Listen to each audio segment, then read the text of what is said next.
At 30,000 feet above the ocean, Flight 782 moved smoothly through the sky, cutting across the clouds like a silver blade.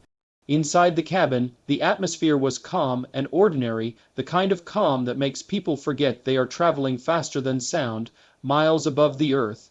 Some passengers were asleep, their heads resting against windows or slumped forward under thin airline blankets. Others watched movies, the glow of their screens reflecting softly on tired faces. A businessman flipped through emails, a young couple shared headphones, and a mother gently rocked her baby, humming under her breath. The soft hum of the engines felt steady and reassuring, like a heartbeat. No one sensed that something was about to go terribly wrong. Inside the cockpit, Captain Richard Hale adjusted his headset and glanced at the instruments. Everything looked normal, altitude stable, speed steady, autopilot engaged. He reached for his coffee cup, took a sip and frowned. A sharp pain suddenly gripped his chest. His vision blurred and his breath caught in his throat. "Something's not right," he muttered. Before he could finish the sentence, his hands went limp. The coffee cup slipped from his fingers and spilled across. The flight attendant tried calling the cockpit again. She pressed the intercom button, held it down, and waited. Nothing. She tried once more, her voice tighter this time. "Captain, first officer, please respond." Only silence answered her. Heavy, unnatural silence. A thin chill crawled up her spine. She lowered the phone slowly and glanced around the cabin. The passengers hadn't noticed yet. Most were still absorbed in their screens, drifting in and out of sleep, unaware that something vital had just broken above them. Then the plane tilted. It wasn't violent, it wasn't sudden. It was subtle, just a gentle shift to the left, like a hand nudging the aircraft off its invisible path. But humans are sensitive to balance, especially when suspended miles above the earth. A man in the aisle seat opened his eyes. A woman looked up from her movie, confused. A cup of coffee trembled in a tray table. The flight attendant steadied herself against the galley wall. This wasn't turbulence. There was no announcement, no warning. Something felt wrong. She picked up the intercom phone again, her fingers slightly unsteady. "Cockpit, please respond." Still nothing. A knot of fear tightened in her chest. Whispers began to ripple through the cabin. "Did you feel that? Why are we turning? Is this normal?" A child started crying softly. A mother pulled him closer, trying to soothe him even though she felt the same unease. A businessman checked the flight map on his screen.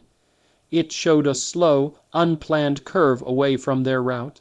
The plane tilted again, just a little more this time, not enough to trigger oxygen masks, not enough to cause panic, yet, but enough to tell everyone the truth. This wasn't routine. A man near the window pressed his forehead to the glass, watching the horizon shift.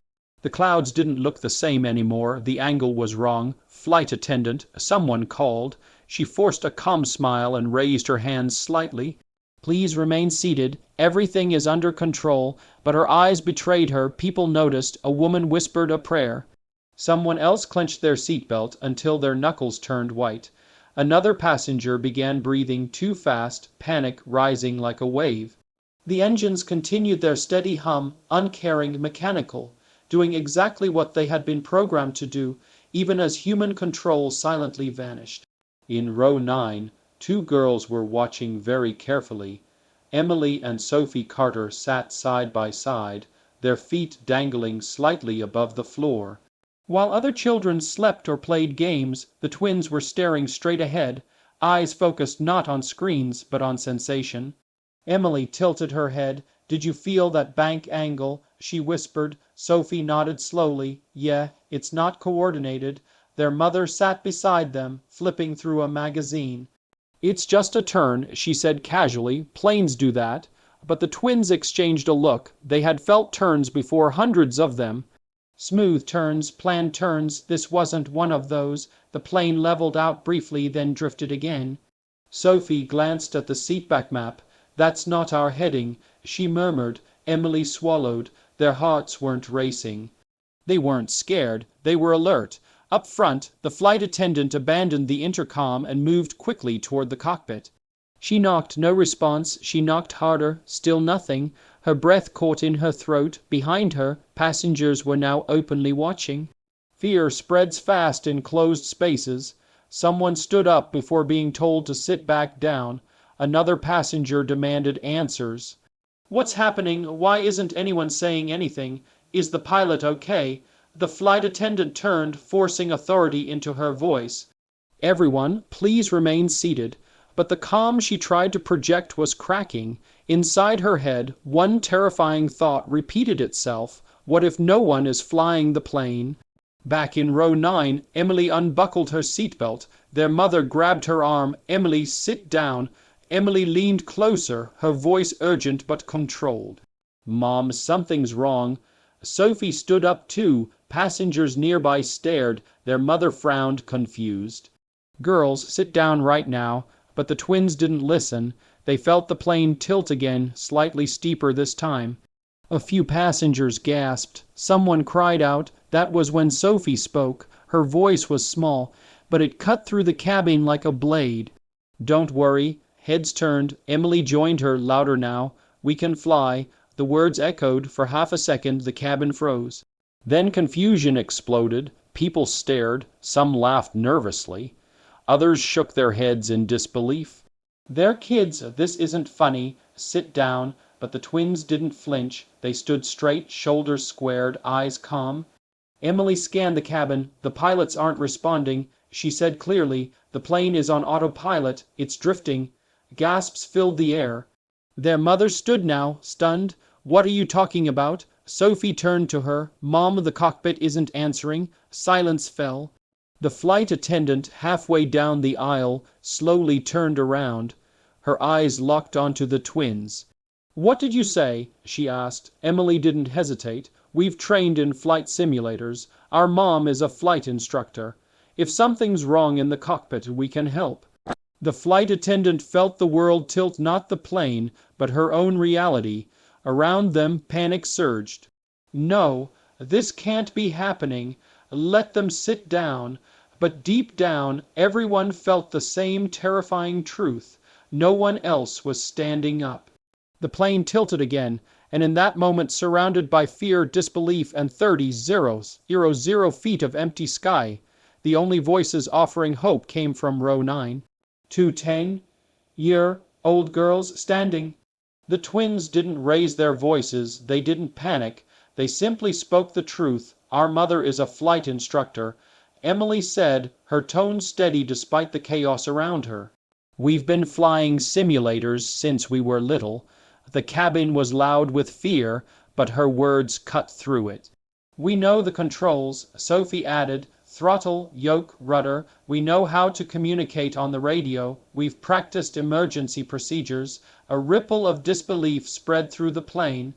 Someone laughed sharp, nervous, almost angry. This is insane. A man said, they're children. Another passenger shook her head. This is a nightmare. Their mother stood frozen between pride and terror. They're telling the truth, she said softly. They grew up in a simulator. But truth is hard to believe when it sounds impossible. The flight attendant hesitated. Every rule she had ever learned screamed no. Children did not enter cockpits. Children did not fly airplanes. But another thought screamed louder. No one else can. She glanced toward the cockpit door again, as if hoping it would magically open and everything would be normal. It didn't. The plane shifted slightly, another gentle but unmistakable drift. Gasps followed. Fear tightened its grip. The lead flight attendant took a slow breath and raised her hand. Everyone, please remain seated. Her voice was calm, but her eyes were not. She stepped closer to the twins and lowered her voice. You really believe you can help? Emily met her gaze. We don't believe, she said. We know. That certainty, quiet, unshaking, changed something. The attendant straightened. Come with me. The cabin erupted. No, this is madness. You can't be serious. Their mother reached for them. Girls, Sophie squeezed her hand. We'll be okay, Mom. They followed the flight attendant down the aisle, past rows of terrified faces. Some people watched in disbelief. Others watched with sudden hope, because hope, even fragile hope, was better than nothing. Behind them, whispers chased their steps. They're too young. This can't work. What if they're wrong? The cockpit door loomed ahead. The flight attendant entered the emergency code with shaking fingers. The door opened. The cockpit smelled like spilled coffee and warm electronics. Alarms blinked softly. Screens glowed with numbers and symbols. The captain and first officer sat motionless, heads slumped, oxygen masks hanging uselessly at their sides. For a brief moment, even the twins felt the weight of it. This was real. This was not a simulator. This was a real airplane with real lives behind them. Emily swallowed. They're unconscious. Sophie nodded. We need to talk to ATC. The flight attendant pressed the radio button with trembling hands. Air traffic control, this is flight 782. We have incapacitated pilots. I repeat, both pilots are unresponsive. There was a pause. Then a voice came back, slower now. Flight 782, confirm. Who is speaking? The flight attendant hesitated, then looked at the twins. Emily leaned forward and pressed the button. This is Emily Carter, she said. I'm one of the co-pilots. Silence. Long, heavy silence, then disbelief crackled through the speaker. Co-pilot Carter, state your age. I'm 10. Another pause. The controller exhaled audibly. Okay, he said carefully. Okay, listen to me. We're here with you. We're not going anywhere. The flight attendant helped strap the twins into the seats. The chairs were too big. The controls felt massive under their small hands. Yet the moment they sat down, something shifted. The fear faded. Focus took its place. Emily scanned the instruments automatically. Altitude holding at 300, she said. Autopilot is engaged. Sophie checked airspeed. Speed is stable. Heading is drifting slightly left. The controller's voice sharpened with interest. Flight 782, confirm you can see your primary flight display. Yes, sir, Emily replied. The flight attendant stared at them, stunned. They spoke like pilots. They moved like pilots. They didn't rush. They didn't freeze. They worked. Outside the cockpit, the cabin waited. Minutes felt like hours. Passengers clutched armrests. Some held hands with strangers. Some stared at the ceiling, counting breaths. No oxygen masks had dropped. No alarms blared. But uncertainty is its own kind of terror. A man whispered, "Are we going to die?" No one answered. Inside the cockpit, the twins followed instructions. "Okay, Emily," ATC said. "Gently correct your heading. Small inputs." Emily placed both hands on the yoke. Just like the simulator, smooth, controlled, the plane responded. Sophie monitored the instruments, calling out numbers. Bank angle corrected. Heading stabilized. The controller exhaled again. Good, very good. For the first time since the crisis began, the plane felt steady. The flight attendant wiped tears from her eyes. She realized something terrifying and incredible. The girls weren't pretending. They weren't guessing. They were flying. Minutes passed, then 10, then more. Each second stretched thin, but with every instruction followed, every response precise, confidence grew slowly, carefully. Emily adjusted altitude. Sophie handled radio communication. They spoke softly to each other like they had done 1,000 times before. The only difference was that this time failure wasn't an option. Flight 782, ATC said, "You're doing excellent. We're preparing an emergency landing plan." Emily nodded, even though they couldn't see her. Understood. She glanced at Sophie. Sophie smiled faintly.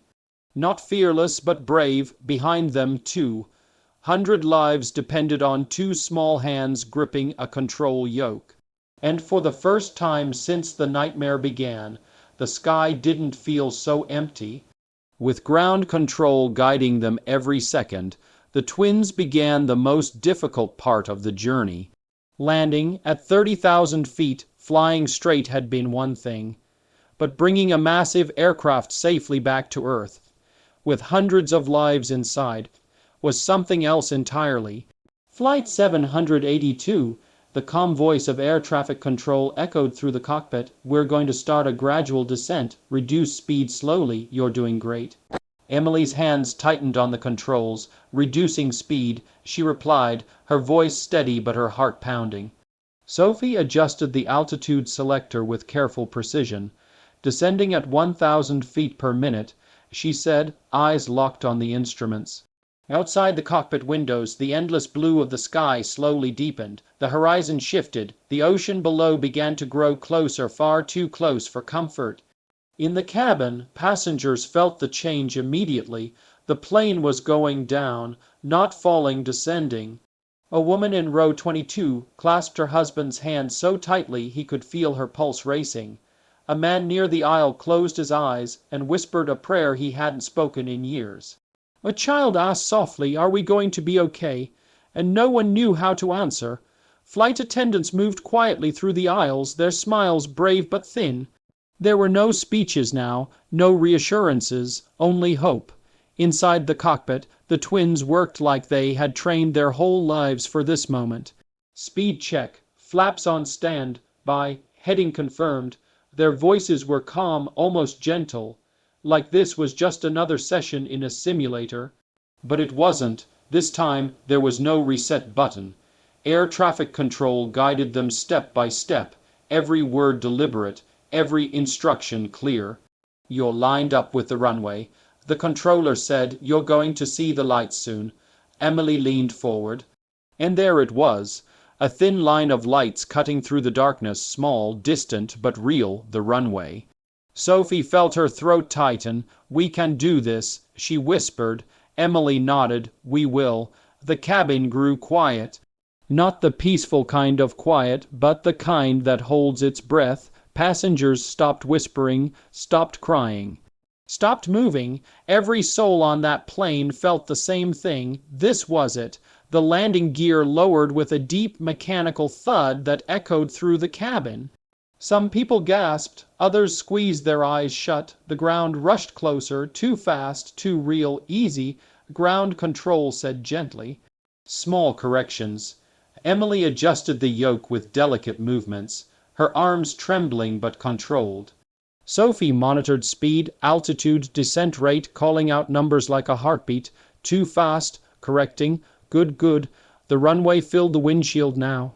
Lights flashed beneath them. Time slowed. In the cabin, hands were held tightly. A man reached across the aisle and clasped a stranger's fingers.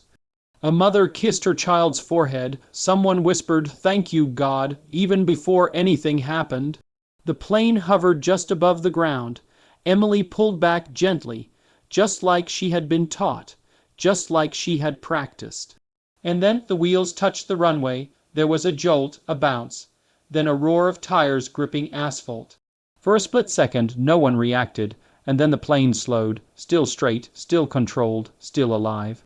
The cabin exploded, cheers, cries, laughter mixed with sobs. People hugged strangers. Some collapsed into their seats, shaking with relief.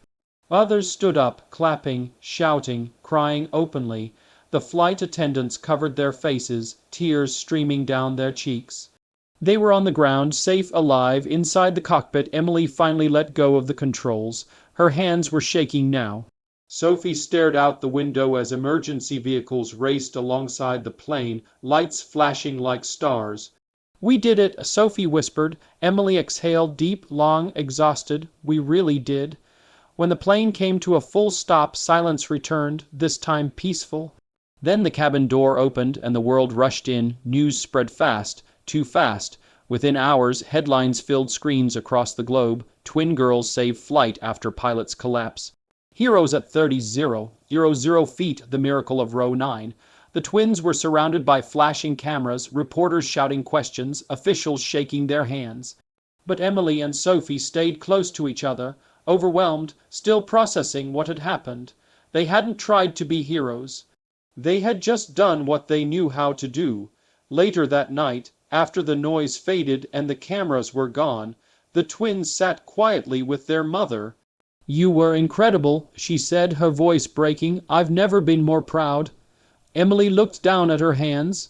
"I was scared," she admitted. Sophie nodded. "Me too." Their mother smiled softly. "Being brave doesn't mean you're not scared," she said. "It means you fly anyway." Flight 782 would be remembered forever. Not because something went wrong, but because something went right. Because when the sky became dangerous and hope felt impossible, courage stood up from row 9, small voices, steady hands, extraordinary hearts. That day proved one simple truth. Heroes don't always wear uniforms. They don't always look strong, and sometimes they're just kids who refuse to give up. Sometimes heroes come from row 9. Airplane sparkles